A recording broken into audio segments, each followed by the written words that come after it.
the debate for the Massachusetts Senate special election with candidates Gabriel Gomez and Ed Markey. And now, here's Barry Krieger. Good evening and welcome to our special coverage of tonight's political debate between the two major party candidates for U.S. Senate from Massachusetts. Massachusetts voters, you will be going to the polls 2 weeks from today to decide who will complete the term of now Secretary of State John Kerry.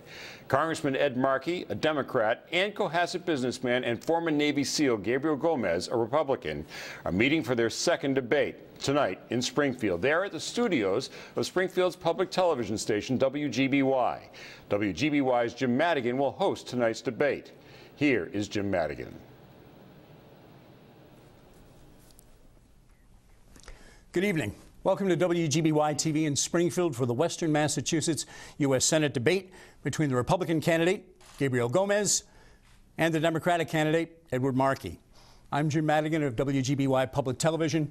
I'll be your moderator. The format is very basic. Each candidate will get 2 minutes to answer a question, then 30 seconds for rebuttal, comment, or further thoughts. We'll end with 2 minutes closing statements for each candidate's time allowing. So we're going to work hard to stay on time. The Western Massachusetts Media Consortium invited the public to send us their suggestions, and that's where many of the questions I will be asking tonight originated. Our audience has been asked to remain silent, no interruptions, no applause until the end of the program. The speaking order was determined by toss of a coin. The first question goes first to Mr. Gomez. And gentlemen, first, thank you both for being here. We truly appreciate it. Thank you. Thank you.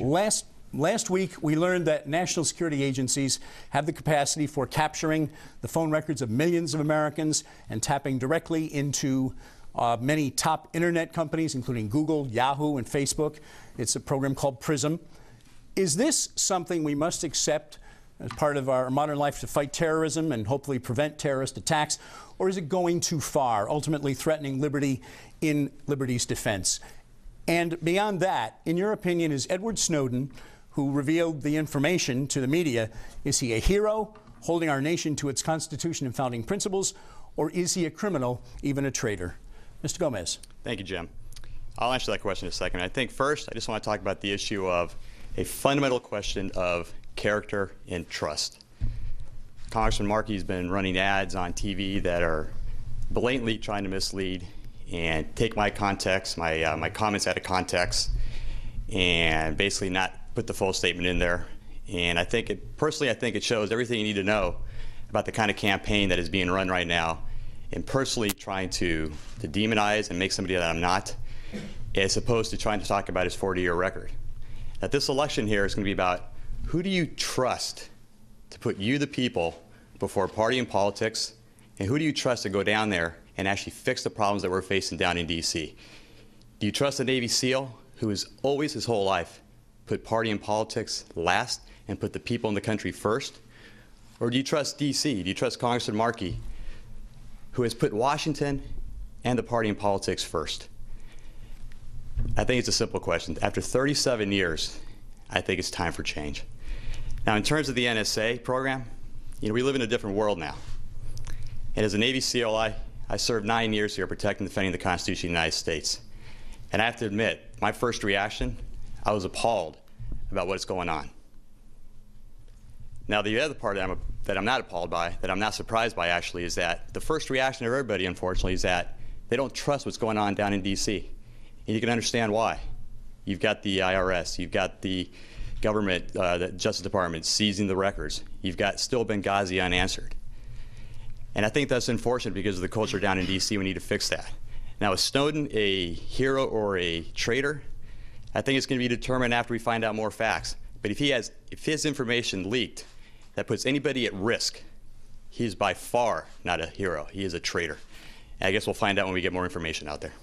That is time, sir. Mr. Markey, 2 minutes. Thank you, Jim, and thank you to the consortium for putting together this important forum. It's great to be here in Springfield, and I want to tell you, I know that there are unique issues to Western Massachusetts, and as a result, if I am elected, I am going to open an office out here in Springfield to deal with those issues. There are big differences between Mr. Gomez and myself, and I think it's important to get them out. I personally believe that we should ban assault weapons. I believe that we should ban high-capacity magazines that attach to those weapons. Mr. Gomez does not support a ban on those weapons. He takes the side of the NRA. I believe that the wealthy should have to pay a fair share of their dues to live in this society so that we don't have to cut Social Security and other programs. Mr. Gomez thinks that the taxes on the wealthy are already high enough. I believe that we have to keep the protections on the books that would ensure that Wall Street can't engage on the same kind of reckless behavior that led to the recession that we're still recovering from. Mr. Gomez believes that those regulations are too tough.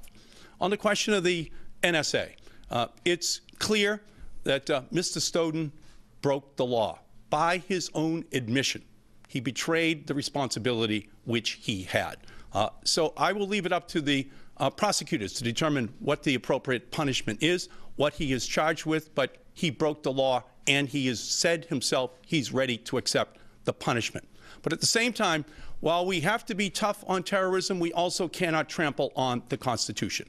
We have to make sure that we have in place the privacy protections so that as law enforcement officials are looking for the guilty needle, that there is not a compromise of the innocent haystack of emails and phone calls that all Americans are making. We have to establish a balance between privacy and security. And it's critical that we have this debate in our country so that all Americans are fully protected, even as we pursue terrorists and criminals. Perfect timing, sir. Mr. Gomez, another 30 seconds. Sure. And I think this NSA and Snowden is just a direct reflection of what's going on down in D.C. You know, and the campaign that Congressman Markey, you know, who I'm sorry, sir, but you are Washington, D.C., is emblematic of what we face right now, and that's a lack of confidence of what's going on down there. You know, after 37 years, you know, I think it's time to restore some integrity and some honor down there so that we, the people, our first reaction always should not be mistrust and this, you know, and failure in our institutions down in D.C. Time, sir. Mr. Markey, 30. Thank you, Jim. Look, I'm the author of the laws that require the screening of cargo and passenger planes so that they don't have bombs. I'm the author of the legislation that requires the screening for ships for nuclear weapons if they came into the port of Boston or any other port in our country. And just last week, I was able to author on a bipartisan basis with Representative Michael Grimm from Staten Island the language that bans bringing knives back into the passenger planes of our country. You have to work to protect the security of our country, and you have to do it in a bipartisan fashion. Thank you, sir. That was time. This question goes first now to Mr. Markey. Unemployment in Western Massachusetts remains higher than in other parts of the Commonwealth, even as we do see some economic recovery. Do you gentlemen have any specific thoughts, ideas on how you could help bring more jobs and boost the economy, specifically of this region? Mr. Markey, 2 minutes. Yes, I do. And again, it begins with ensuring that we have an overall economic plan. That Wall Street's not allowed to once again engage in that risky behavior that led to millions of jobs being lost, that led to jobs being lost all across Western Massachusetts. And we have to make sure that there is tax fairness so that the wealthy are paying their fair share of the dues, that the oil companies are not escaping the taxes which they should be paying.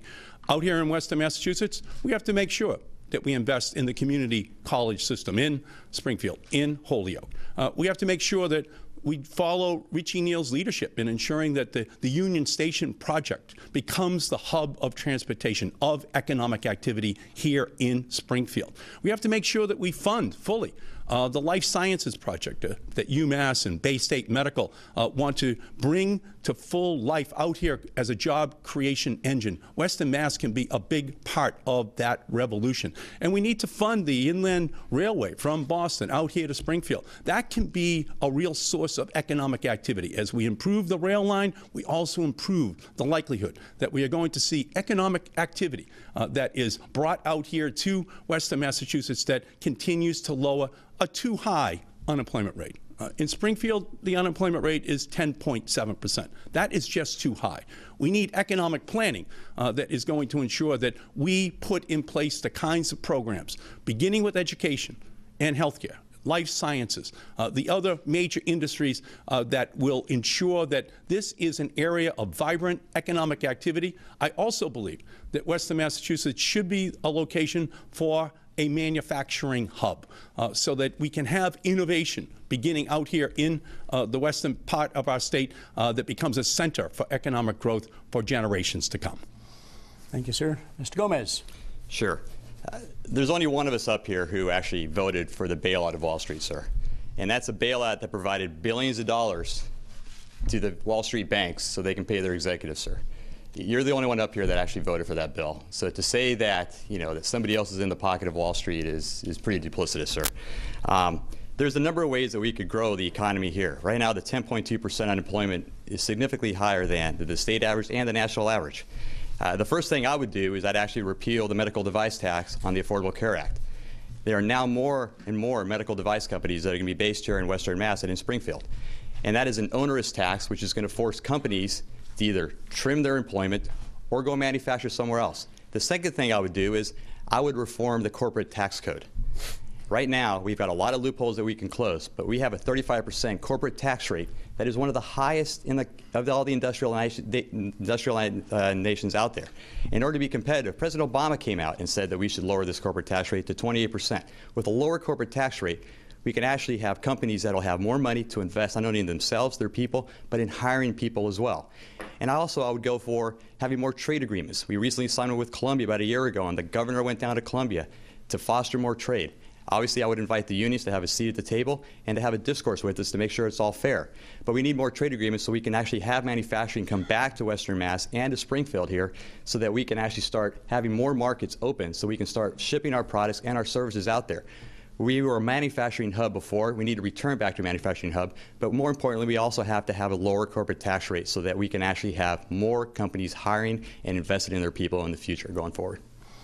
Mr. Markey, 30 seconds. Again, I think Richie Neal's right on it. We have to take away those tax breaks that corporations receive to send jobs offshore. We should keep them here in Western Massachusetts.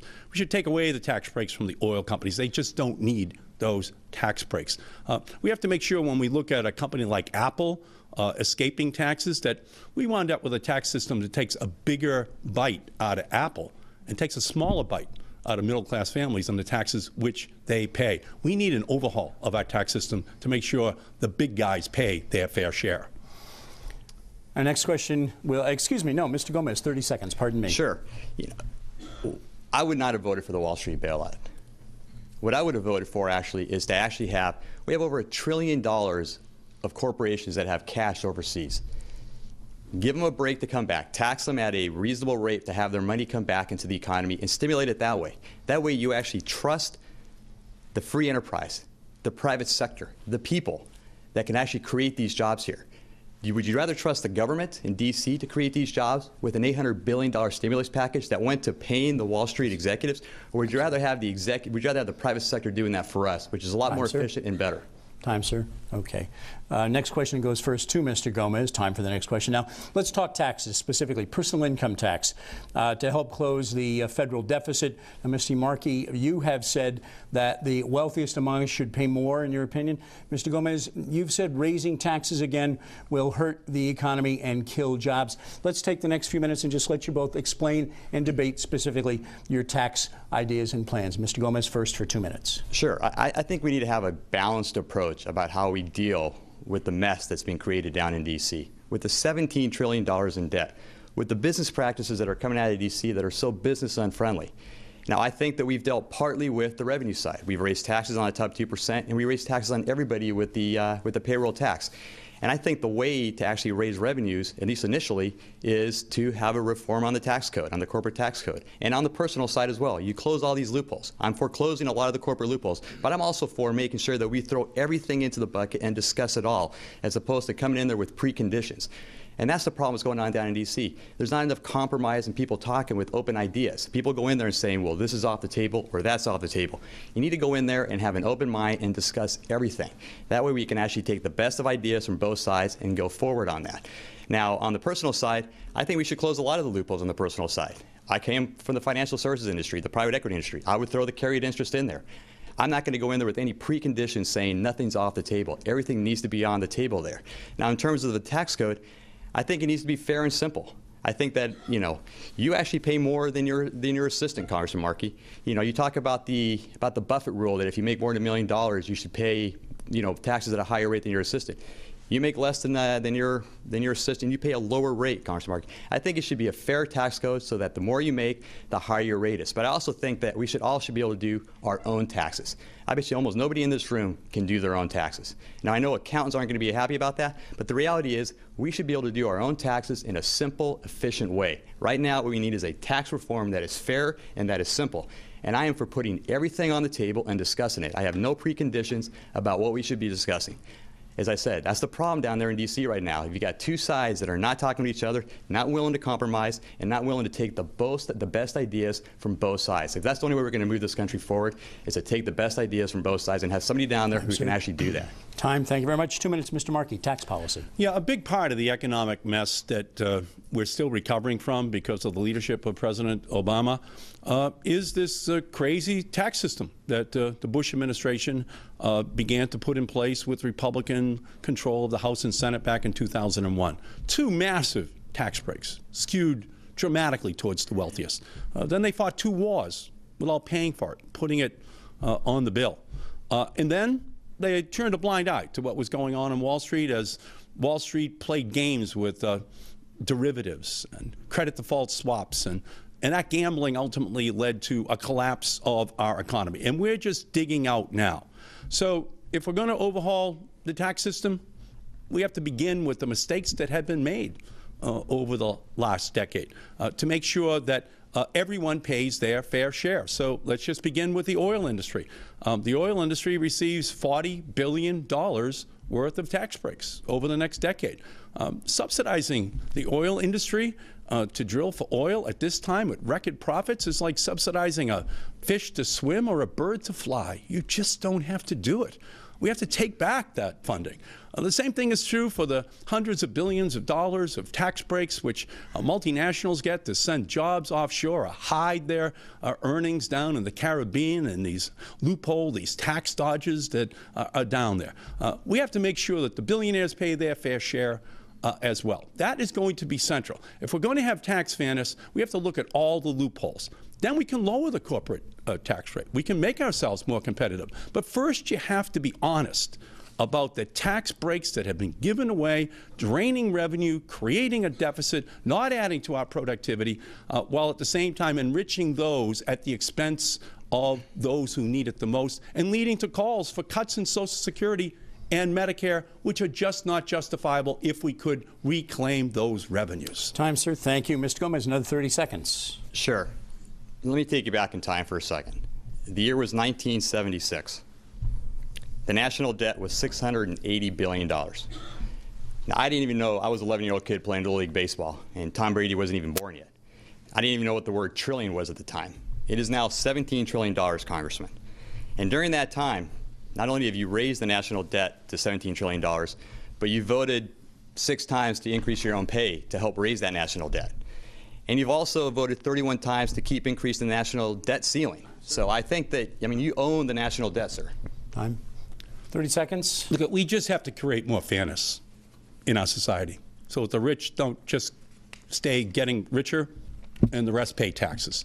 And we also have to make sure that everyone is brought along. So I support increasing the minimum wage to $10 an hour so that every American is given a decent wage. And I call upon Mr. Gomez to support an increase to $10 an hour for the minimum wage in our country. Congressman, I agree with you that, but the problem is that you think that's the American dream. You think people should be satisfied with a $10 minimum wage. Look, I've lived the American dream, and I can tell you that I wouldn't be satisfied with the $10 minimum wage. I think we should increase to $10, but I think the problem is that you think that that's what's going to satisfy people. And the reality is that people don't want to just earn $10 per hour. They want to have a chance at an American dream.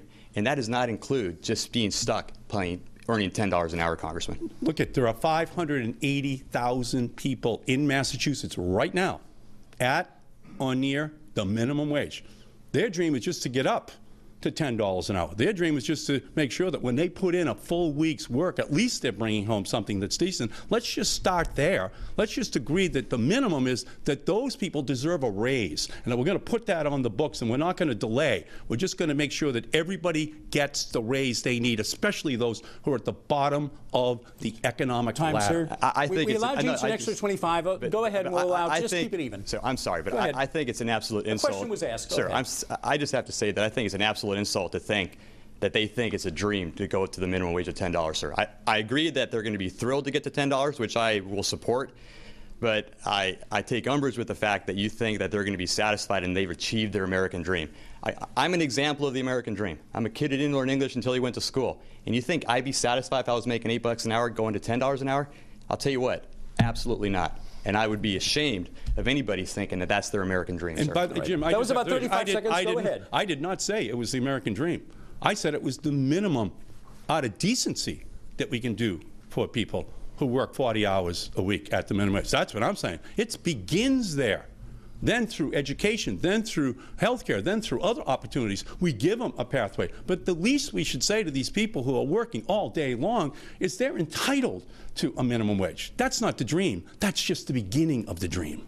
Gentlemen, I think we both had say in a little extra there, so let's go on to the next question, which will go to Mr. Markey. First, we're going to stay in tax policy. It'll get a little more specific, perhaps. Closing loopholes and ending targeted tax deductions is one of the areas often mentioned by economists as a way to raise revenue, cut the deficit. What if a proposal were made to end the mortgage interest deduction or to end the exclusion of health insurance premiums from being eliminated from taxes for the average worker?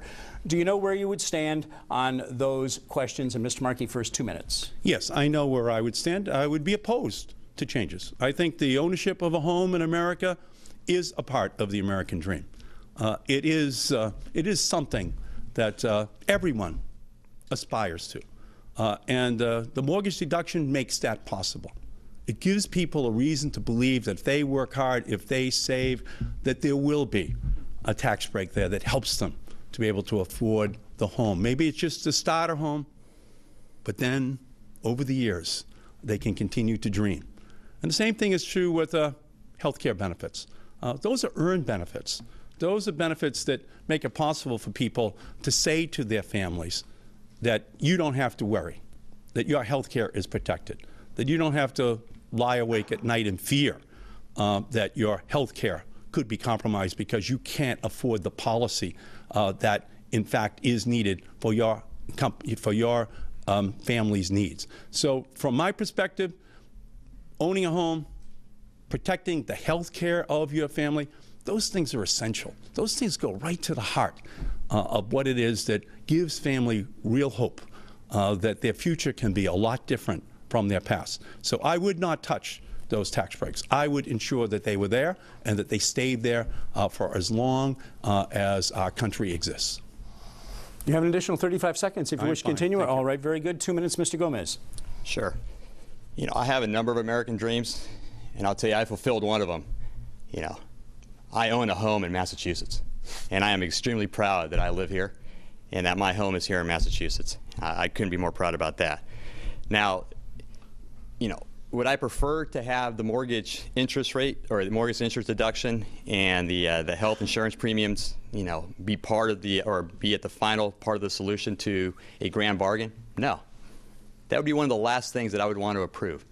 However, I'm not going in there with any preconditions. Once again, you can't go into any kind of negotiations where the problem is so big and it's going to take such a complex answer to solve that you have to go in there with an open mind. You have to go in there willing to discuss everything.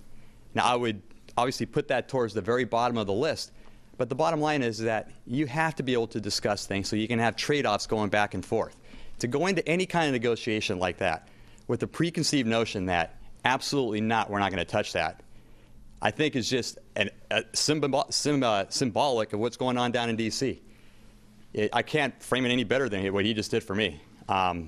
So it's the symptoms that's going on down there. The sides aren't talking together. There's not the bipartisanship that's going to be required. These problems, they're big, and they have massive ramifications if we don't solve these problems. So to go into there, I would throw everything into the bucket and discuss it, Congressman.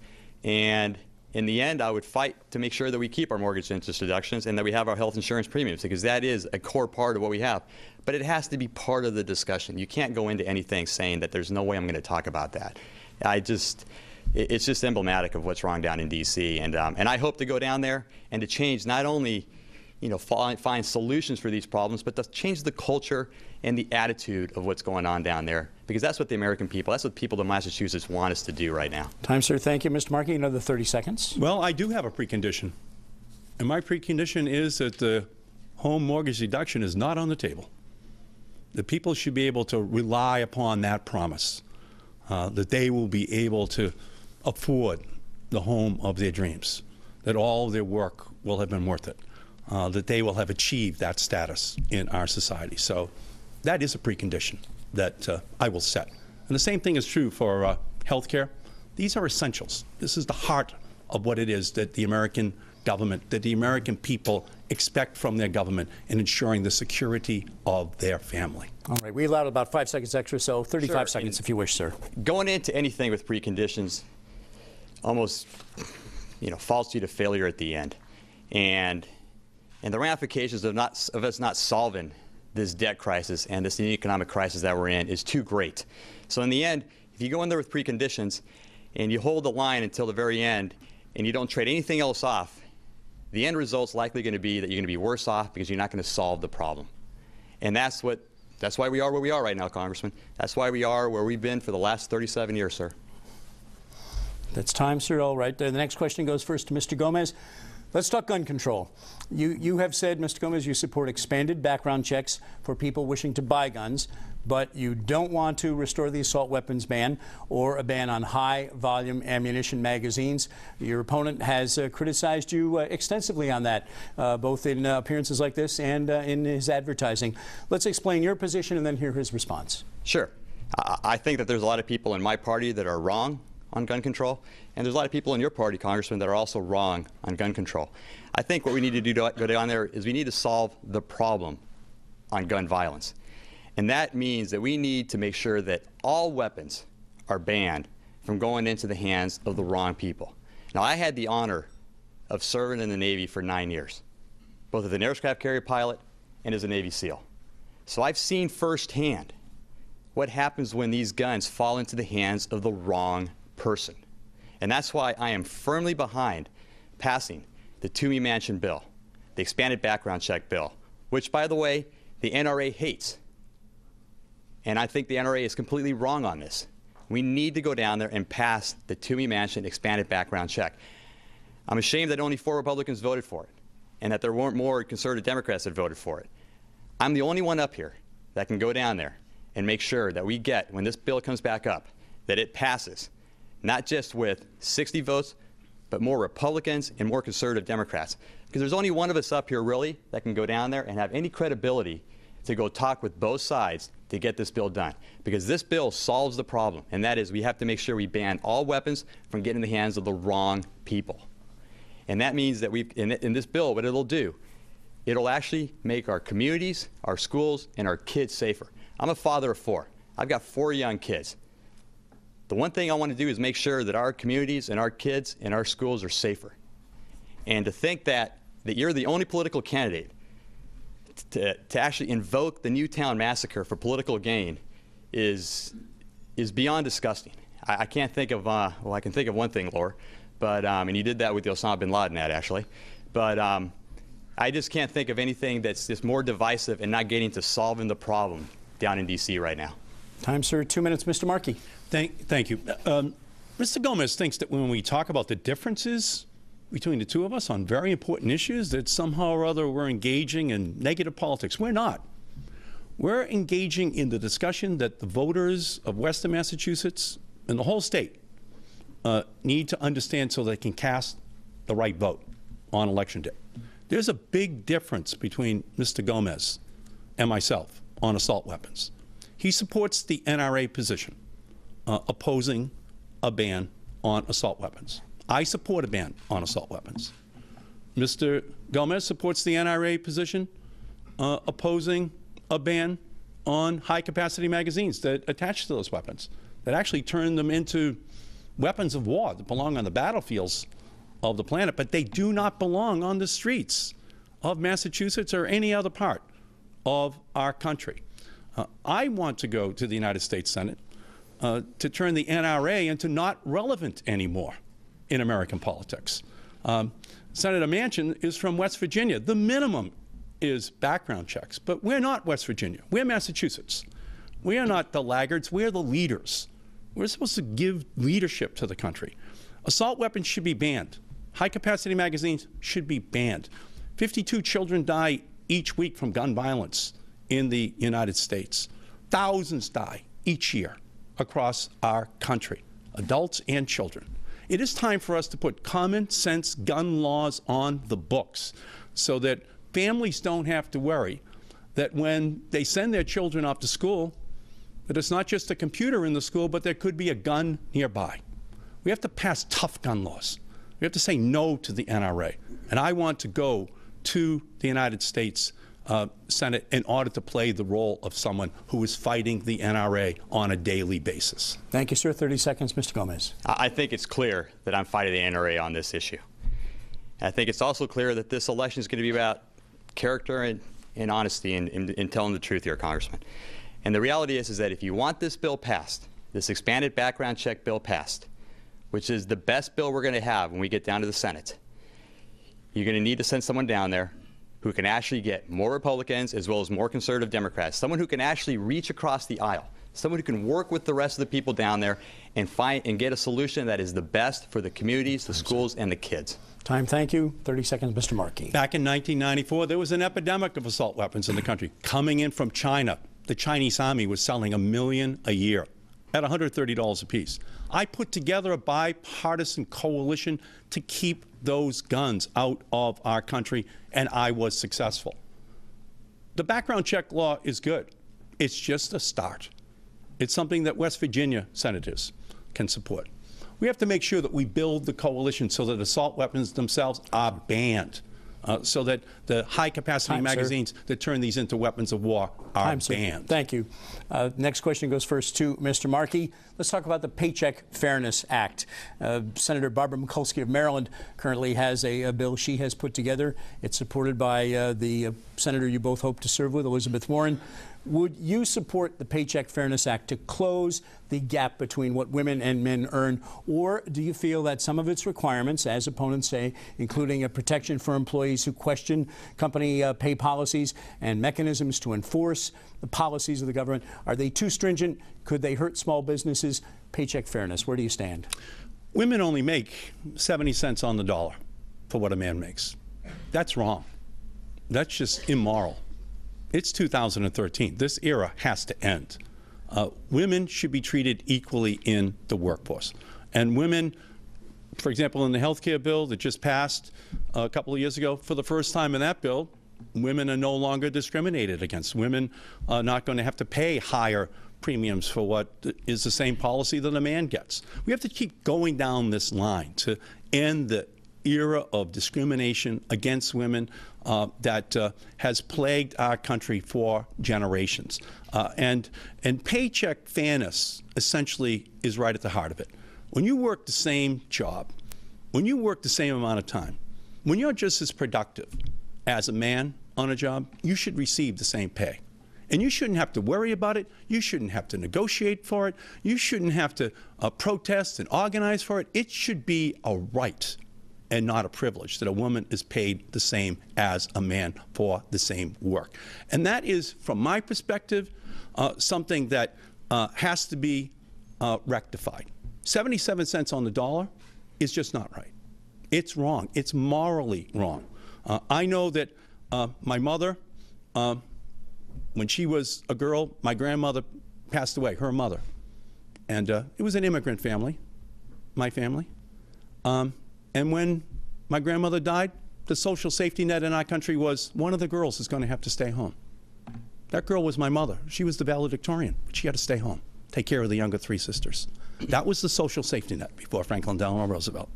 We can do a lot better for women in our country.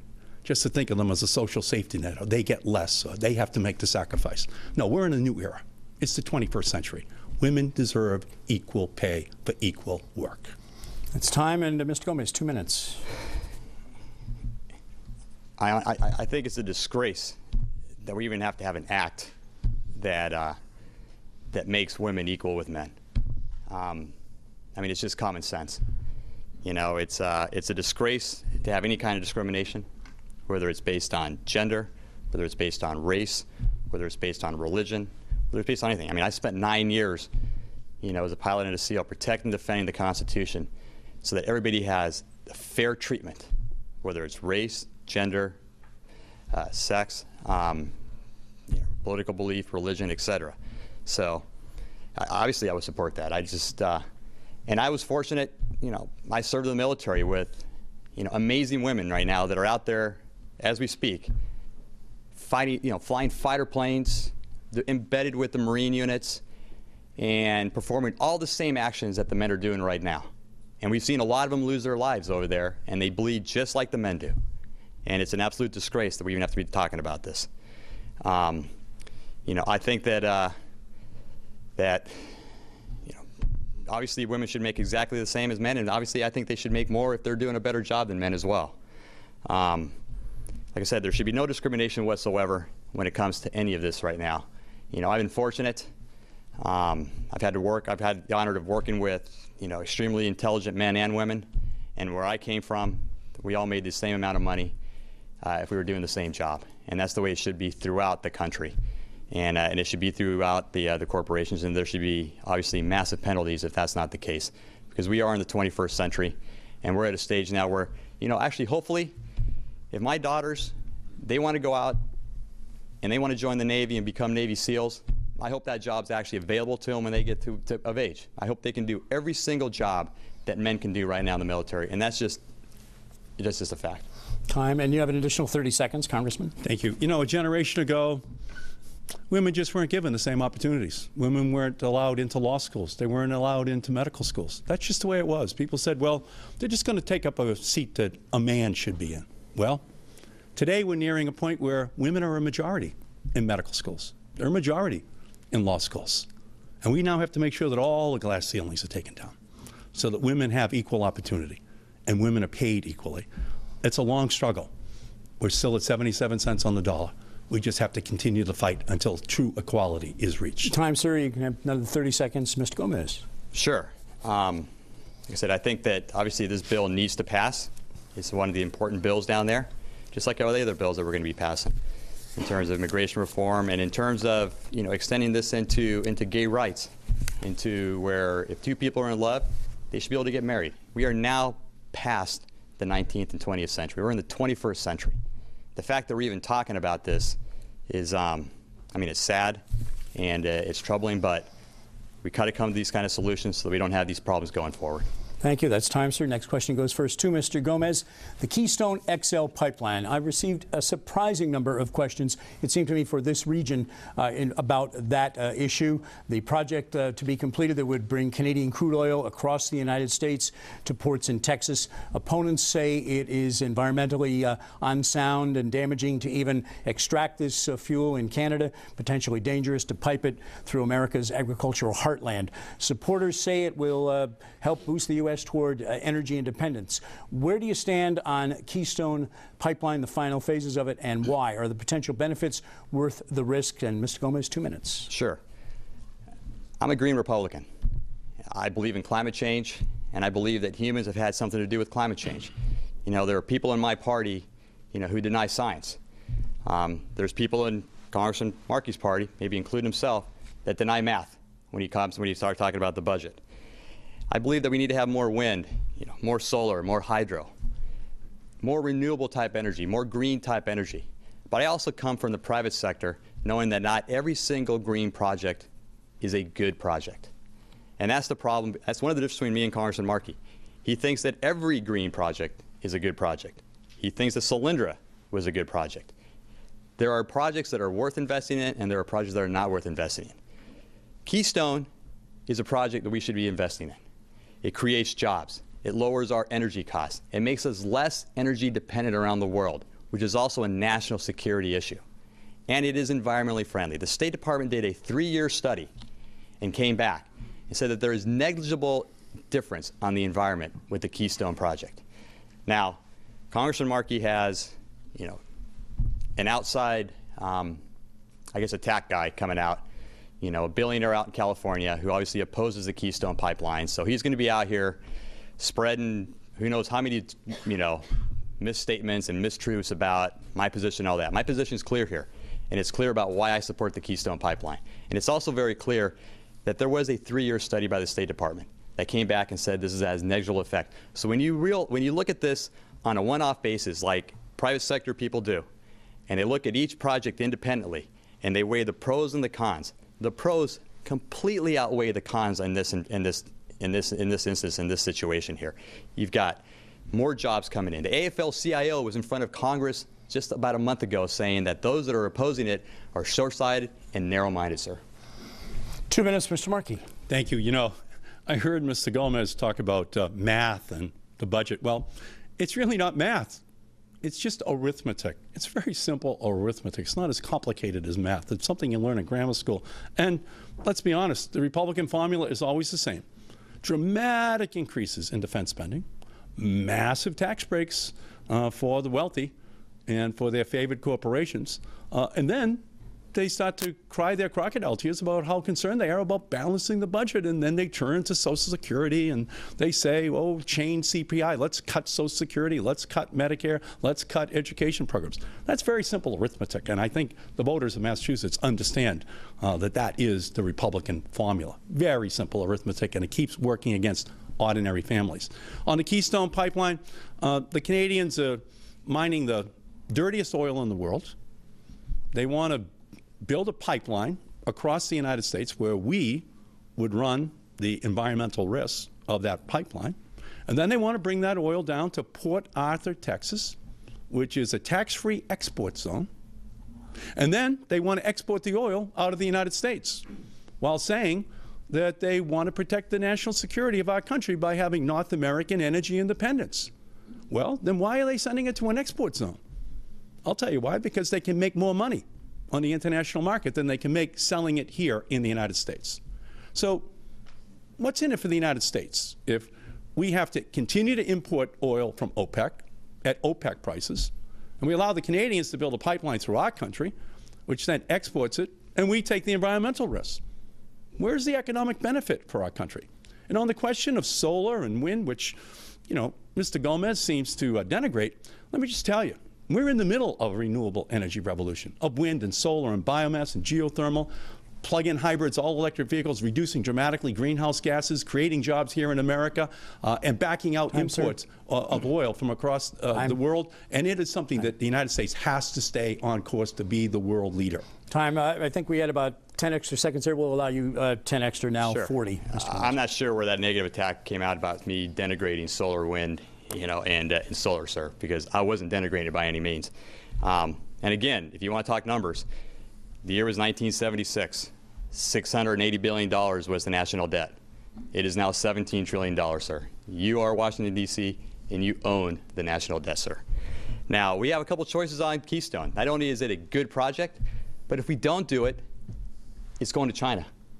So either you do it here in Houston, and it's a very good project for the reasons I outlined, or you can have it go to China, which is where, obviously, the $17 trillion in debt that they own of you is based. So that's I think time, it's pretty Mr. clear. Gomez, with your extra time. Thank you very much. Congressman Markey, 30. Yeah, well, here's the point. It's leaving our country anywhere. It might go to China, might go to Europe, might go to South America, but they're sending it down to Port Arthur, Texas, to send out of our country. So it's just not staying here. We don't get the benefit of the low price. We don't get the benefit of backing out imported oil from OPEC. We should be able to tell OPEC we don't need their oil any more than we need their sand. That's the promise of this project, but then they're going to export the oil. So what's the benefit for our country? It is impossible to identify, Mr. Gomez. It should say to oil exporting countries that we are going to achieve energy independence. Thank you. That's time. Next question goes first to Mr. Markey. And let's talk some inside Washington for a minute or two here. Right now in the Senate, as we all know, it basically takes 60 votes to get action on anything that is in any way controversial, and I put that in quotes, to cut off a debate or filibuster to invoke cloture. any single member can stall a bill or a presidential nomination. Is there something to be said for and to respect in this historic, slow process of the Senate, or would you support changes in Senate rules so a simple 51-vote majority would rule and effectively end the filibuster, get things done? Look, I agree with Rand Paul. Very conservative Republican from Kentucky. There's something wrong with the system. When he stood up to ask questions about American policy on drones, that was great. Let's have that debate. And he stood on his feet, and that was his filibuster.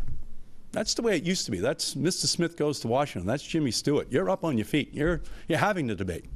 Well, in the modern Senate, a senator just calls over, strikes an age just to tell people that he doesn't want the bill to move, and that's the filibuster. It's just wrong. So we need to overhaul this system. We need to make sure that these big issues get the debates which they deserve, and that the American people can hear them. So I just think we need an overhaul of the system. There shouldn't be permission granted to stop any bill for any reason just by an individual member of the Senate who doesn't even stand up on his or her feet to defend their position.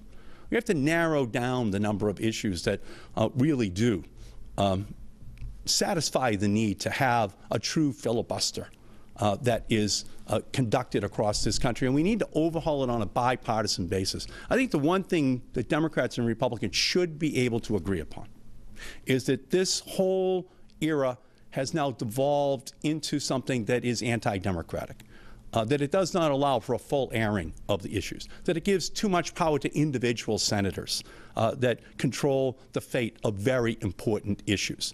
We have to ensure that the filibuster system is changed so that we have the full and open debate that everyone is entitled to, and that the senator has to stand on his or her feet and defend their ideas in front of the American people. Thank you, sir. 2 minutes, Mr. Gomez. Sure. I think just by definition of how you asked the question, sir, is a little unfair, given that you said it's like inside Washington. I mean, you've been down there for 37 years. Luckily, I've never been down there before, but I'll do my best to answer the question, sir. We definitely need to overhaul how we deal with, the lack of progress that's being made down in D.C. and among the Senate here in order to move our judges forward and to deal with a lot of the issues. I do agree, though, that the filibuster, if used properly, like Rand Paul did, has a major force that's good. I will also say that I could have gone longer than Rand Paul. I think he went 12 hours, and I've gone lots longer than that talking and without having to go to the bathroom, sir. My time in the SEAL teams. But I still applaud Rand Paul for how long he went. I think we need to get rid of the hold system where a single senator can hold up any nomination, or whether it's for confirmation of a secretary cabinet or a deputy secretary cabinet or anything like that, where one person for political reasons can hold up the process. I think that's what makes people down here, in the real world, or up here in Massachusetts and the rest of the country, have such a disdain for what's going on down in D.C., Congressman, is that we need to overhaul the system. And I think one way you start overhauling the system is you start sending people down there that aren't going to be down there for their whole career. You send somebody down there who's going to go down there, do their job, and then come back, maybe live under the laws they passed. Maybe they live within the people that they served, and more importantly, maybe get a job with one of the companies whose laws you impacted. If you send some people down there under those circumstances, under term limits, which is why I've got this Reboot Congress plan, to have term limits, the president's term limited, congressmen and senators should be term limited, people would act in a much different manner, and we may not have all these problems that we have down in D.C. right now. Thank you, sir. 30 seconds, Mr. Markey. I've had a job.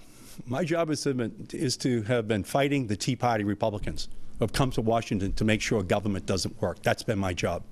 These people have arrived committed to making sure that President Obama's agenda doesn't move at all. It begins with Mitch McConnell, the Republican leader in the United States Senate, who is sending out letters for Mr. Gomez to bring him down there so the Republican minority in the Senate can get closer to being the majority.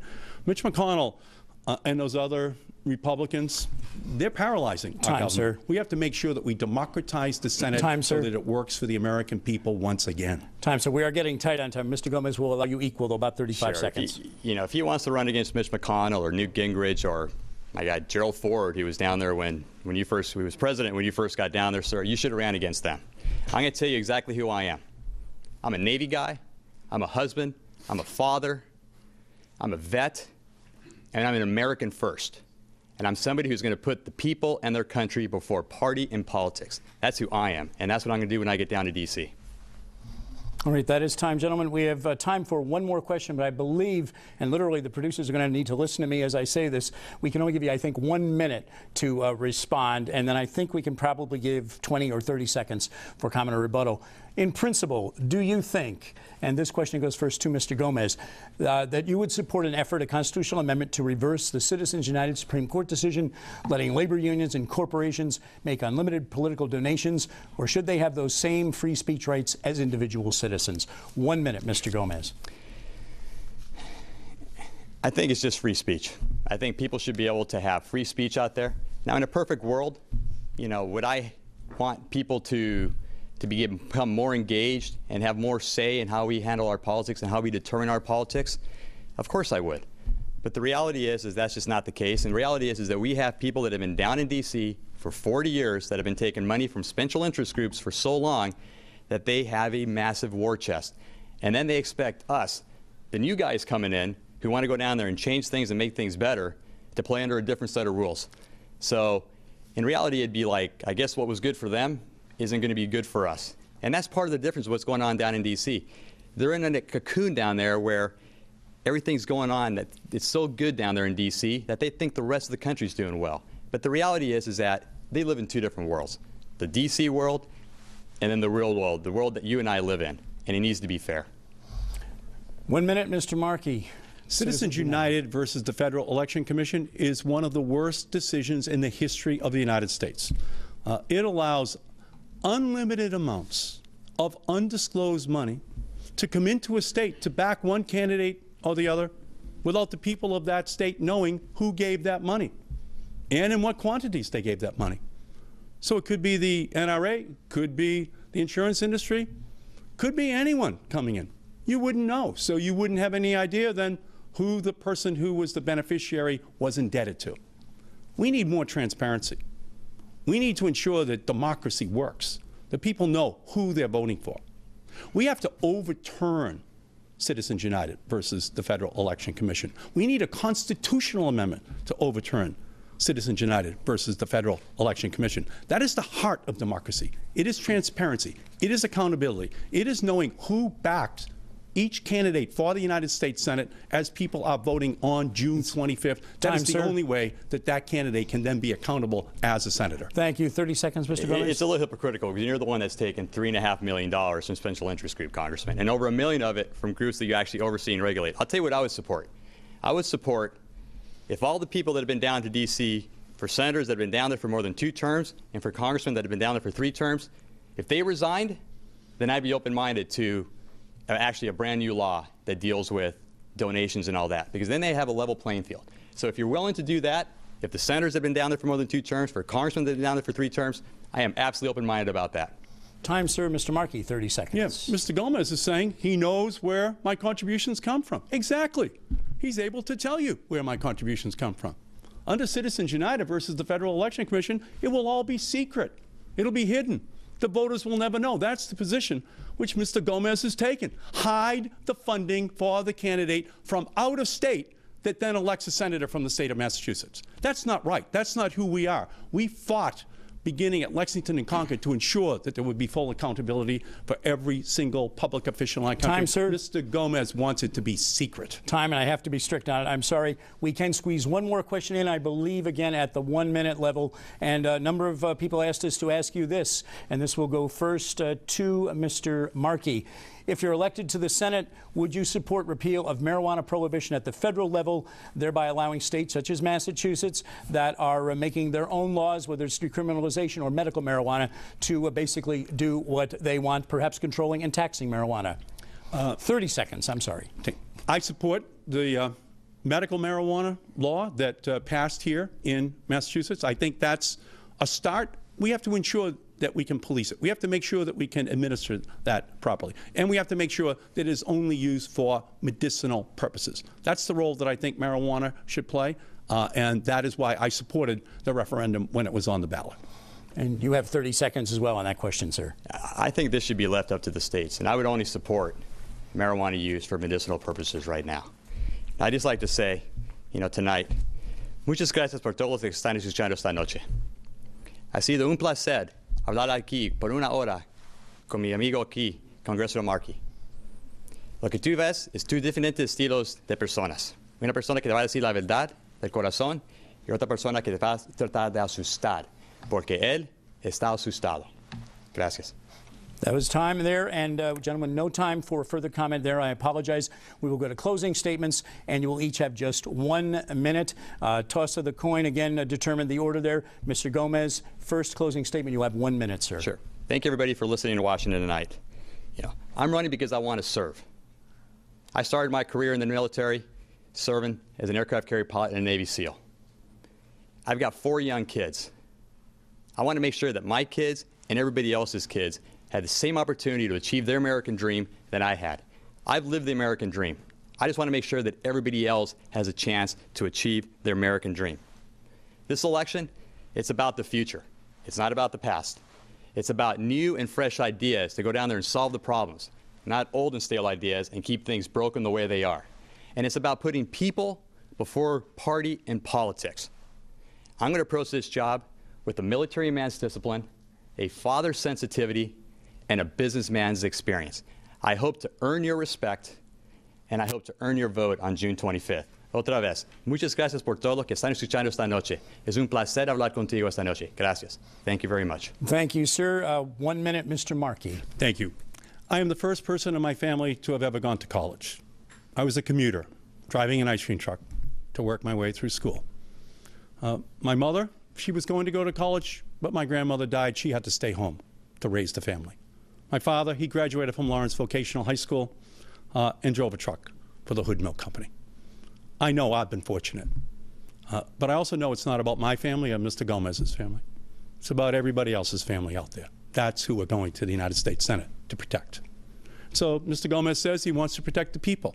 Well, what people is he really protecting when he says he wants to cut Social Security for senior citizens? What people is he trying to protect when he says that he would support a Supreme Court justice that would take away a woman's right to choose? What people is he protecting when he says that the wealthy are already paying too much, but he wants to cut Social Security and Medicare? What people is he protecting when he wants to take the safeguards on Wall Street off the books? I want to go down there to fight for your families, to make sure that we put the protections in place to make sure they can enjoy the American dream. Time. Thank you. Very quickly, thank you to Mr. Markey and to Mr. Gomez for being with us. Thank you to our very well-behaved audience. Thank you to all of you for watching. And remember, it doesn't mean anything unless you get out 2 weeks from today. Vote in the special election on June 25th. Thank you. Good night from Springfield. Thank you.